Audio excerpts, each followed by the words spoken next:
welcome back. I'm the Book Guy, and we're in the middle of a Malazan month, looking at all of the books in the extended Malazan universe. Today we're finally talking about the books by Ian C Esslemont, the second author working in this world. When I first started reading Malazan, I put off reading the Esslemont books for a while because I kept hearing over and over again, they're not as good. And yet when I did read them, I found out that was not true at all. They're just very different, with different strengths and different weaknesses to Steven Erikson's books. In some ways, I liked Esslemont's books more, and yes, in some ways I liked them less, so it's not a competition. Today we'll look at Esslemont's main series, Novels of the Malazan Empire, or sometimes just called the Malazan Empire.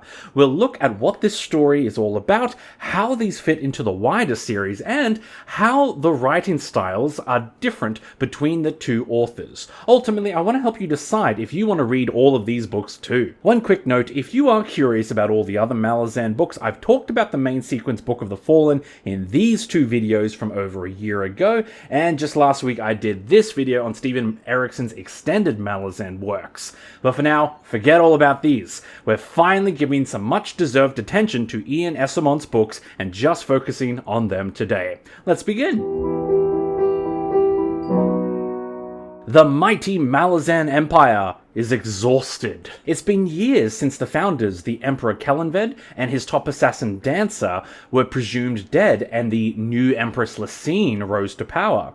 And yet still, all this time later, Lysine has failed to consolidate her throne. The Empire has grown weak and frail after decades of warfare on all fronts, and because of the endless political cycle of betrayals and rivalries in the inner capital. Lysine's own senators and generals are growing frustrated with her mismanagement. They think it could be time for a new ruler. And yet, there is a chance Lysine is playing her own long game and outsmarting them all. Into this powder keg of tension, old enemies of the Empire have returned. The Crimson Guard were a mercenary company of mages who once stood against the Malazans. They have been waiting for years for their chance to strike back, and it seems their time has finally come. And while the old Emperor himself may be long gone, there are still those loyal to him, waiting for their opportunity for revenge. Will the Empire survive this time of turmoil, or will it fall into ruin and darkness? Okay, before we go deeper into this story, we have to address the elephant in the room. Let's face it, these books will always be compared to Steven Erikson's main sequence. That's just inevitable. Steven had published his first 5 books in the series by the time Ian published his first, which was a much shorter novel, Night of Knives. And Steven had finished book 8, Toll the Hounds, by the time Ian did his first heavy novel, Return of the Crimson Guard. So Steven had a very established presence and style by the time Ian joined in this world. I think he will always be author number 2. I'm number 2, he's number 1. I'm number 1. But remember, these two friends created Malazan together as part of a tabletop role-playing game where they invented an alternate world to Dungeons & Dragons. They each invented different characters and different parts of the world. So as a rule, when they write their own books, they write about the parts they created. So Steven writes about 7 cities and Genebacus and the characters of the Bridge Burners. And Ian writes about the Malazan capital on Quantali and the characters of the Imperial Court. So that's your first major difference between these two series. They write about very different people and places. Of particular note here is the gods and the elder races. So Steven wrote most of those. Most, but not all. So Ian's books have a lot less epic magic. This means they feel much more grounded in realism.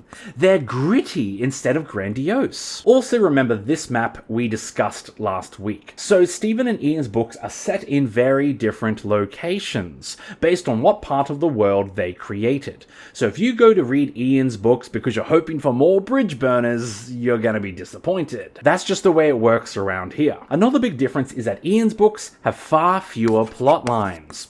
Book of the Fallen often has very complex stories with so many plots going everywhere. Ian's books, yes, still do have a lot of plot lines, but nowhere near as many. So this alone meant that I found these books so much easier to comprehend. If you're someone who struggled to keep up with Book of the Fallen, then this series is much simpler. Although this does mean there's a certain loss of epic scope and scale. That's the trade-off, that the tale is not as grand. Still, this might appeal to many of you. Another difference is there's less flowery prose.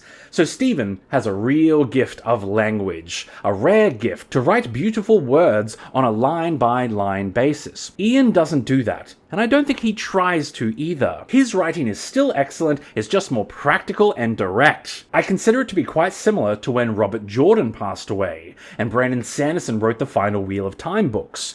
It was the same story, but very different writing styles. So Brandon wasn't trying to copy Robert's prose, and in the same way, Ian doesn't do that for Steven. So again, the difference will appeal to some of you, but not to others. A major strength of this series is that Ian includes a lot more realism in his battles and action scenes. This is the one area I think he actually surpasses Steven. The series shows the grittiness of warfare and gives you the feeling, the true feeling of being on the front lines. It's more violent, more visceral, more evocative. I'm pretty sure the series also had a higher ratio of action scenes per pages. Although I don't have exact stats and page numbers to prove it, that just feels about right. Although in my subjective opinion, I did think Ian's character writing wasn't quite to Steven's level. I think this was the major difference in Steven's favour. Again, this is an unfair comparison, because Steven is world class with his character writing. He outdoes just about everyone. I still cared about Ian's characters, but there wasn't as many deep arcs or standout characters that made a big impression on me. Now, I think those are all the major differences. Still, let me know in the comments if you've read some of both of these series and you can think of other differences. That's bait, by the way. I want you to comment on stuff. Moving on. This series is a bit unusual. Like Book of the Fallen, the books are mostly episodic and stand alone. That said, there are still a few plot lines and characters that carry over between books. So it's episodic in some ways and continuous in others. It's very hard to classify and very difficult to structure this script. So I'm going to give an overview of each book one at a time. And as we'll go, we'll outline a few of the things that carry over between them. Spoiler free, of course. This will give you a clear idea of where the series is going and help you decide if you want to come along for the full journey. Also, we'll discuss the quality of each book, because that does vary a little bit. Number 1, Knight of Knives. On the island of Malaz, the tiny port that gave the mighty empire its name, a rare event is occurring, the Shadow Moon. On this haunted night, dark magic rises to its peak. Mighty hounds run the streets, and other dark things too. The people lock their doors and desperately hope to see the sun. However, this dark night is also mentioned in prophecy, that the Shadow Moon would herald the return of the great Emperor Kellanved. And yet there are those within the Empire who would do anything to keep that from happening. So, this book is only 300 pages long. It depicts a single 24-hour period, and it's a crucial, decisive moment in the history of Malazan. And at the same time, it's a weak novel. This is Ian's first published book, and I think it's simply okay. We have just two main characters. There's Temper, an old veteran who's basically 1 week from retirement, you know? And there's Kiska, a young girl who's determined not to stay indoors, but instead brave the danger outside, all so she can see what's really going on out there. Pay attention to Kiska, she's kind of a big deal. Surprise tool that can help us later. You can start with this shorter novel, but it's not a true reflection of what this series becomes, nor what Ian can really do as a writer. To see that, you'll have to read a bit further. Number 2, Return of the Crimson Guard. Okay, now we're talking. This book is where the series really begins. You know that concept section I did at the start about the Empress Lysine struggling to maintain power? Yeah, that's from book 2, The Return of the Crimson Guard. Fun fact, Ian actually wrote this book first. Years ago, even while Steven was writing the first Malazan book, Gardens of the Moon. Yeah, all that way far back. But it didn't get finished and published until after Toll the Hounds. Why the long delay? Well, one reason is that publishers took a while to pick it up, even as Malazan the name and brand got more traction. But the other reason is that Ian was still learning how to write books. This is his practice novel, and it went through many drafts over the years before he got it right. But this also means that Steven always knew what was coming in this book, and planned around it to some extent. This book is probably the most significant in terms of crossover between Malazan Empire and Book of the Fallen, meaning if you're a Malazan fan and you're only really going to read one book in this series, read book 2. I will say that I really enjoyed this novel and thought it was easily on a similar level to Book of the Fallen, although some fans still consider this one to be a weaker novel and that it's book 3 when he finally arrives as a true author, so that's subject to some debate. But yes, the Empire is in turmoil and the Crimson Guard has returned. Now, what's so special about these Crimson Guard guys? Well, remember, the Malazans originally came from this tiny island and then conquered the whole continent of Quantali. The Crimson Guard are a group of mages from Quantali who tried to stop them years ago and failed. I'll be back. Now they're back after literally selling their souls to a higher power. They are now the Avowed, cursed by a deity in exchange for super strength and physical enhancements. That combined with their magic makes them perhaps the deadliest fighting force in the world. The Empire is in serious trouble. This book is also unique because there are several plot lines not wrapped up at the end that continue straight into book 3. So pretty much every other book in this series is standalone and episodic, but 2 and 3 is where there's the strongest overlap. Speaking of, Book 3, Stonewielder. There's a lot of unrest in the Malazan Empire after, whatever happened in the previous book, but the rulers have decided to start another war. As reckless as that sounds, it's actually kind of smart. They're going to resume an old conflict with Corel, and take all the treasures and plunder from them that will help Malazan recover economically. Also, the war will distract everyone from their current problems. Corel is having their own crisis. These Storm Riders are attacking them, a race of underwater people who hate foreigners and attack on sight. Also, a new cult that worships the Blessed Lady is growing in power and momentum.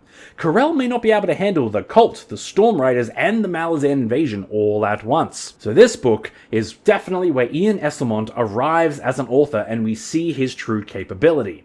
This story depicts the complexities of conflict and unrest between multiple factions, just as in real life. Now let's talk about a few of the overlapping stories we have at this point. First, there's Greymane, one of the best swordsmen in the world and a living legend, who's fighting in different places and different reasons across some of these books. There's Kyle, a young untested soldier from the plains. Kyle is, I believe, very much a depiction of a Native American whose tribe was oppressed by the Quantali, and now he's been conscripted into their war to fight for his occupiers. And Kiska, remember Kiska from Knight of Knives? She was just a kid in that one, but now she's a grown woman and a guard within the Imperial Court. In Book 3, she begins an epic quest across time and space to find, let's just say, magic stuff. Her plot is pretty damn out there and crazy. It's also long, and it can feel at times like it's a deviation from the main story because of how isolated it is from the rest of the book. Kiska is actually in the first 4 books in this series, and she has the most significant ongoing plot. Speaking of,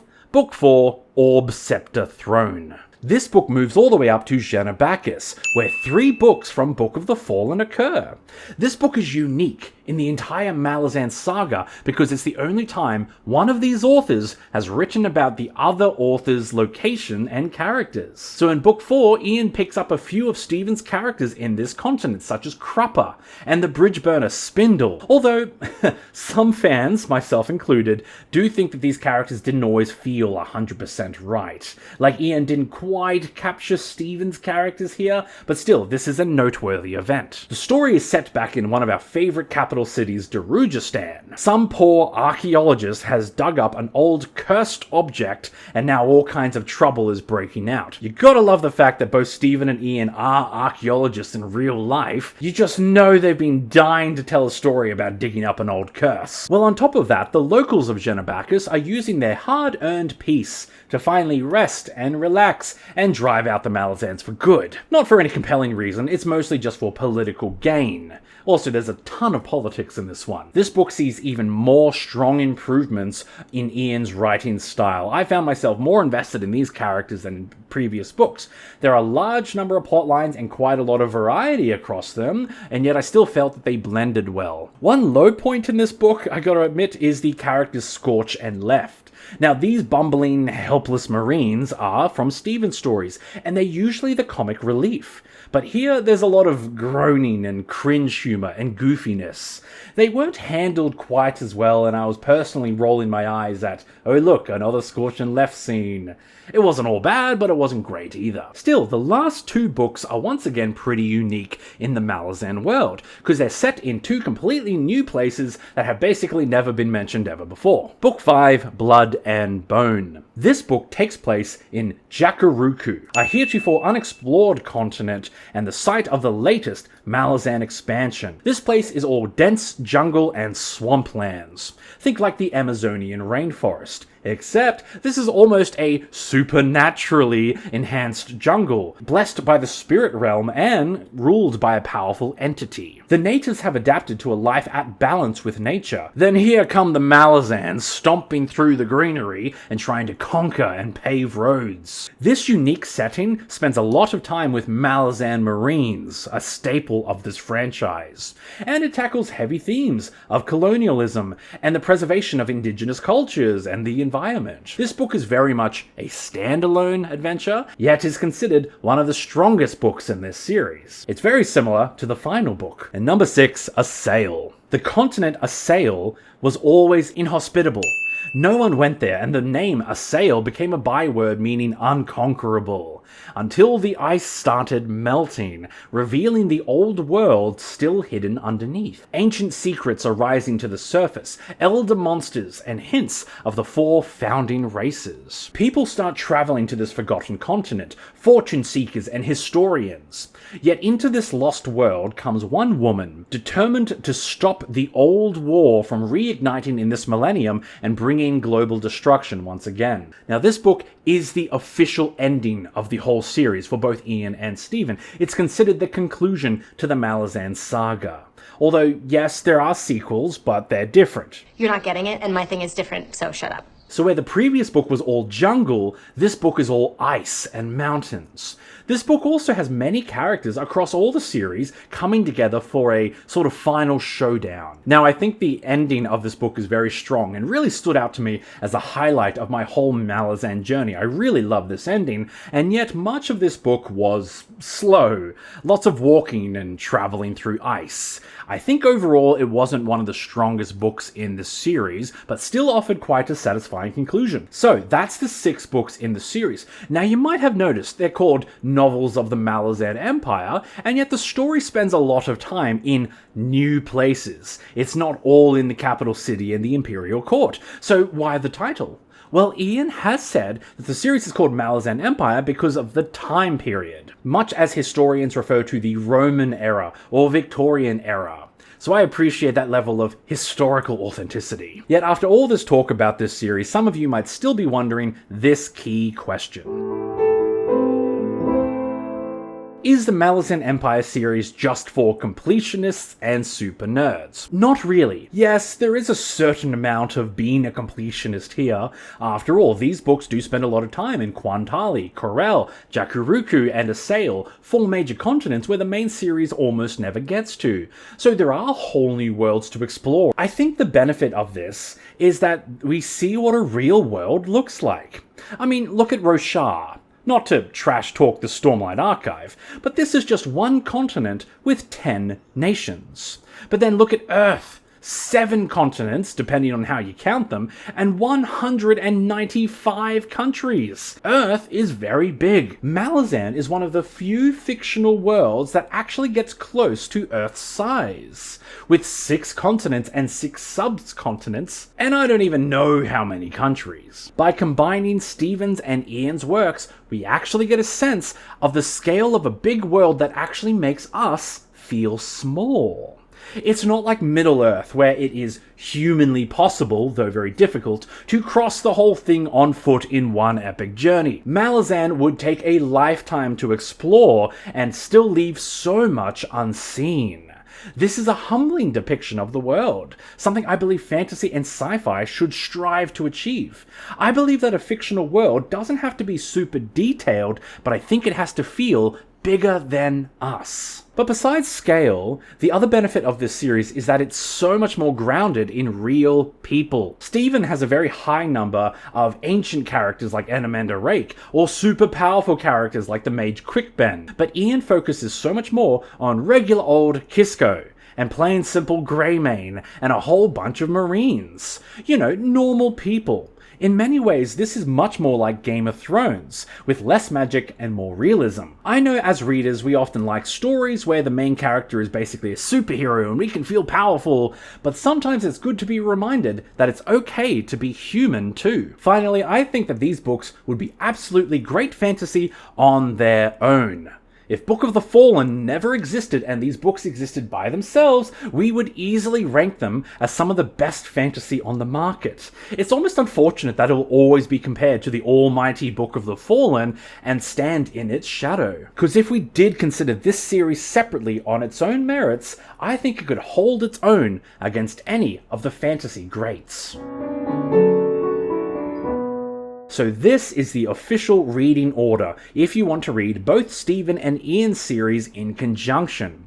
Just remember they don't overlap too much, and Return of the Crimson Guard has the most significant relevance on the wider series. I always remind people that I personally read these two series entirely separately, and it didn't impact me too much. If I had any regrets about this order, it would be that part of me wishes I'd read Crimson Guard before doing Dust of Dreams and Crippled God, the final two. But remember, it's entirely your choice. A couple of final notes. There's a pretty advanced content warning, as you've probably come to expect from Malazan at this point. It's not a grimdark or a horror series, but it also shows real history with a fair bit of realism. Lots of violence, dark themes, there's sexual assault, there's war crimes, that sort of thing. And finally, remember, if you do start this series, Book 1 is weaker, Book 2 is much better, and Book 3 is where everyone agrees the series truly arrives. So good luck and happy reading. Okay, I've got one more Malazan video coming next week, looking at Ian Esslemont's prequel series, The Path to Ascendancy, about how the Malazan Empire rose to power. I hope you'll join me for that. Tell me your thoughts on Malazan below. Which is your favorite book in the series and why? Remember to like this video and subscribe if you haven't already. Also, if you want to support what I do, I have a shop where you can buy stuff, a Patreon where you can come chat with me, and my own books, The Immortal Investigations, and there are links to all of these in the description below. I will see you again very soon for another book discussion. Until then, I hope you enjoy a good book today. Bye!